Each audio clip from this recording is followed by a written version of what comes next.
Diaries. Looks like Santa's trading in his ho-ho-ho for a no-no-no as he battles more than just bad weather this season. If you dare to unwrap this chilling tale, hit the subscribe button and ring that bell icon. You're about to watch Santa's last stand. In the heart of the Arctic night, where the northern lights danced like ghostly specters across the sky, the North Pole had transformed from a haven of Yuletide joy into a nightmarish landscape. Santa Claus, far from the rosy-cheeked figure of legend, stood as a weary, battle-hardened guardian. His once merry workshop, now overrun by the chilling aftermath of Krampus's curse, echoed with the groans of zombified elves. The transformation of these elves, Santa's erstwhile companions, marked Krampus's revenge. Krampus, born from the shadows of folklore, was more than just a holiday boogeyman. He was a fallen brother to Santa, once known as Klaus, an elf whose heart had curdled with envy and spite. As Santa, armed with a machine gun whose bullets gleamed with holly extract and blessed silver, navigated the icy corridors of his workshop, he encountered Mrs. Claus. Her once warm eyes were now steely with determination. "Nick, the outer gates won't hold much longer," she said, reinforcing a barricade. Santa nodded gravely. "I need to end this for all of us." Their exchange was brief, but filled with an unspoken understanding of the risks ahead. Mrs. Claus, leading a band of uninfected elves, symbolized a different battle, one of resilience and unity. Venturing deeper into the heart of the chaos, Santa was haunted by memories of Klaus, recalling days when laughter and camaraderie filled the workshop. This internal conflict added a poignant layer to his mission. A sudden crash echoed through the desolate halls, snapping Santa back to the grim present. He turned just in time to see a group of zombified elves lurching towards him. With precise shots, he temporarily restored them, their expressions of confusion and fear etching a deep pain in his heart. "Go to the main hall, you'll be safe there," he urged, guiding them to Mrs. Claus's stronghold. As he progressed, the narrative revealed the central mystery. An ancient artifact, once belonging to Klaus, was the key to the curse. Santa realized that Krampus's transformation was not merely a result of jealousy, but something darker, an external force preying on the forgotten and the resentful. Confronting Krampus in the heart of the blizzard, Santa found his former friend more monster than elf. "Klaus, remember who you were," Santa implored amidst their battle. Krampus, momentarily faltering, revealed a glimpse of the elf he once was. "I was forgotten, Nick, lost in your shadow." Their struggle was intense, a clash of magic and might. But it was Santa's empathy that turned the tide. Using the artifact, he shattered the curse, not just breaking the hold on the elves, but also on Klaus. As Klaus lay dying, a moment of reconciliation unfolded. "I'm sorry, Nick," he whispered, a single tear freezing on his cheek. "I am too, Klaus, for not seeing your pain," Santa replied, a heavy sadness in his voice. The aftermath was bittersweet. The North Pole was restored, yet the echoes of the battle lingered. Santa, now more sage than jolly old elf, realized the importance of acknowledging everyone's contributions, promising to uphold the spirit of unity. The story closed with the North Pole bustling again, not just with the preparations for Christmas, but with a renewed sense of community.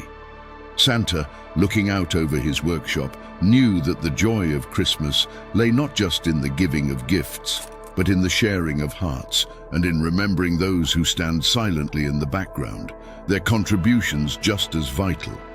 The North Pole, under the ethereal northern lights, stood resilient, a symbol of hope and redemption. Well, fiends, it seems even the jolliest of souls can have a meltdown.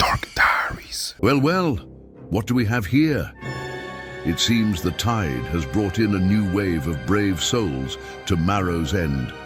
Before this eerie tale unfolds, hit the subscribe button and ring that bell icon lest you become part of the fog's embrace. Prepare yourself for Fog of the Forgotten. In the quaint seaside hamlet of Marrow's End, life flowed as steadily as the tides. Houses with salt-eroded shingles stood proudly against the relentless sea breeze, and the townsfolk shared a kinship as firm as the bedrock upon which their village was founded. Elders passed down tales of the sea with a reverent whisper, and youngsters listened with wide-eyed wonder, their dreams filled with visions of briny deeps and distant shores. But among these tales, there wove a darker thread, one that spoke of a fog so dense, so alive, that it swallowed souls and erased memories. The older generations remembered the last time it had crept in, a century past, and it was this fear they carried in their hearts, a fear that the fog would return to claim what had been forgotten. That fateful evening, the horizon bruised with the colors of an angry sea, as the sun fled, leaving the sky to mourn in shades of purple and blue. A chill scuttled over Marrow's End, a harbinger of the creeping mist that rose from the belly of the ocean. The lighthouse, a stalwart sentinel, was consumed before the villagers' eyes, its light smothered by an unrelenting grey shroud. When the tendrils of fog slithered into the village, swallowing street after street, the people of Marrow's End retreated to their sanctuary, the old church with its sturdy oak doors and stained glass windows. Within these hallowed walls, Father Henley raised his arms, not in command, but in comfort, while Nora, whose presence in the village was as mysterious as the fog itself, watched the pews fill with frightened souls. The church became a cramped ark, adrift in a sea of mist.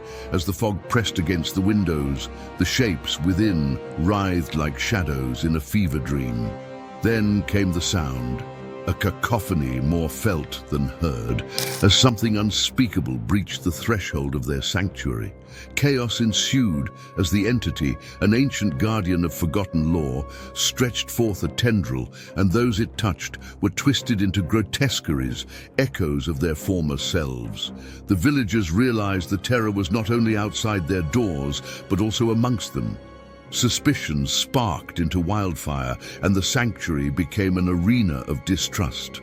Father Henley and Nora witnessed the unraveling of their community with horror and heartbreak. Henley, a man of deep faith, grappled with the realization that his belief alone could not save his flock. But it was Nora who saw the truth in the horror. The fog was a manifestation of their denied heritage, a punitive force for the stories lost and pacts broken.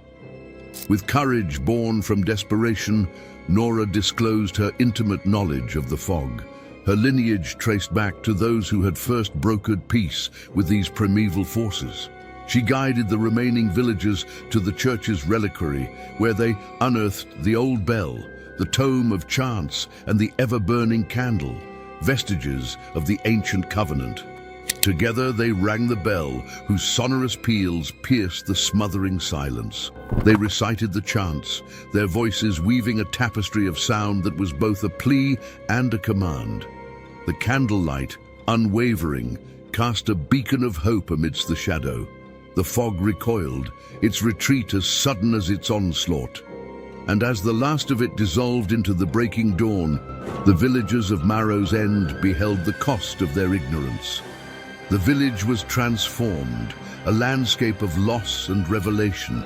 Loved ones were gone, and those who remained bore the mark of the encounter, eyes that had seen the unfathomable.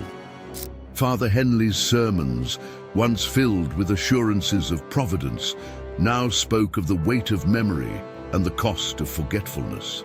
And Nora, embraced as the village's unintentional savior, became the guardian of the pact renewed. Marrow's End was forever altered. A community bound by the scars of the night, they became part of their own haunting tale, a tale that would not be forgotten again. Dark Diaries. Well, boil my bones and call me steamy. It seems we're about to melt into a story where the chill of winter meets the heat of mystery. Don't forget to click that subscribe button and ring the bell icon, or you might just find yourself out in the cold. Now prepare to be warm to the bones with Mr. Heat's holiday havoc. The town of Edenvale, nestled in the heart of New England, was a picturesque embodiment of winter wonder. Its pine-draped hills and frosted lanes whispered tales of yore, especially during the holiday season. The town was preparing for its annual winter festival, a time when joy was palpable in the crisp, snowy air. In the midst of these preparations were a group of elderly friends, each carrying a story as rich as Edenvale's history. Martha, a retired schoolteacher, still bore the sharp gaze that once kept classrooms in rapt attention. George, a grizzled ex-military man, carried a lifetime of service in his stoic demeanor. Eleanor, the former librarian, had eyes that sparkled with the magic of the countless mysteries she had devoured. And Bill, once a renowned carpenter, bore hands that spoke of years shaping wood and dreams alike. Their bond was forged in the shared memories of Edenvale's past, a bond that was about to be tested by the arrival of a stranger known as Mr. Heat. With his entrance, an unseasonal warmth began to spread, an anomaly that clashed with the town's wintry identity. As Mr. Heat ingratiated himself with the townsfolk, peculiar incidents started occurring. Wildlife behaving strangely, plants blooming prematurely, and an unsettling warmth that seemed to emanate from Mr. Heat himself. The elderly group, sensing something amiss, decided to investigate. Martha's research into Edenvale's history revealed troubling parallels with an ancient legend about a being born from man's excesses. George, utilizing his military experience, kept a discreet watch on Mr. Heat's movements. Eleanor, with her love for mysteries, drew connections between the town's happenings and obscure folklore. Bill noticed the town's energy consumption had spiked since Mr. Heat's arrival, a clue that seemed more than coincidental. Their investigation took a personal turn when Eleanor, who had been growing increasingly concerned about the environmental impacts of Mr. Heat's actions, disappeared. The group discovered that Mr. Heat had taken her, intending to use her as a symbol in his final destructive act against the town. In a daring plan, Martha and Bill, leveraging their intimate knowledge of Edenvale's layout and infrastructure, orchestrated a rescue. George, using a distraction tactic honed from his military days, drew Mr. Heat's attention. They infiltrated the central energy plant where Eleanor was held, exploiting Mr. Heat's vulnerability to extreme cold fashioned from the town's cooling system. The rescue was harrowing, a blend of courage and desperation. They succeeded in saving Eleanor and weakening Mr. Heat, ultimately banishing him and restoring Edenvale's wintry harmony. But the encounter left its mark on the town and its heroes. Edenvale's winter festival that year was more than a celebration. It was a testament to resilience. The group's bravery became part of the town's lore, their actions a reminder of humanity's responsibility to nature. Martha, George, Eleanor, and Bill, once ordinary townsfolk, had shown extraordinary valor. As snow once again blanketed Edenvale, the friends gathered, their bond stronger for having faced darkness together. They shared stories, their laughter a melody that intertwined with the carols around them. Edenvale, in its renewed splendor, was not just a town that celebrated holidays. It was a beacon of hope, a community that had learned the delicate dance between honoring traditions and respecting the natural world that cradled them all. Ah, my ghastly gang. Wasn't that a tale that really turned up the heat? I guess even the coldest of hearts can thaw in the face of true courage.